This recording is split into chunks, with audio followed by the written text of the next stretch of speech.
Hi all, இன்றைக்கி Wednesday morning. இன்றைக்கி எங்களுக்கு வீட்டில் லஞ்ச் பாக்ஸ் ரெசிபி என்னென்னு பார்க்கலாம் வாங்க எல்லோரும்.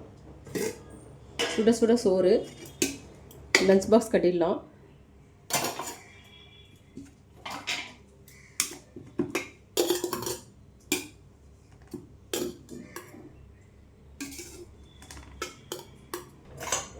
கத்திரிக்காய் புளிக்குழம்பு.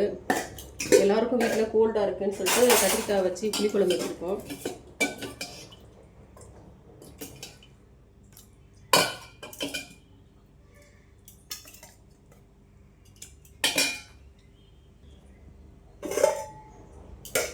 பருப்பு இல்லாத புளி ரசம் வச்சுருக்கோம். மிளகு கொஞ்சம் தூக்கலாக போட்டு ரசம் வச்சுருக்கோம்.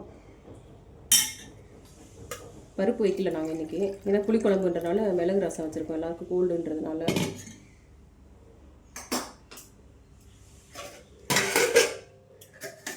அடுத்து மணத்தக்காளி கீரை பொரியல். என்ன கோல்டாக இருக்குது பொரியல் அப்படின்னாதீங்க, இந்த கீரை மட்டும்தான் கிடச்சிது. ஸோ ஈரம் இது மற்றவங்க மட்டும் உடம்பு சரியில்லாதவங்க தவிர மற்றவங்க சாப்பிட்டுக்கிட்டுன்னு செஞ்சிட்டோம். மற்றவங்களுக்கு செய்யல. முட்டை தான் பொரியல் மாதிரி எதுனா பண்ணிக்கணும். அவ்வளோதான். வாங்க எல்லோரும் சாப்பிட்லாம். தேங்க்யூ.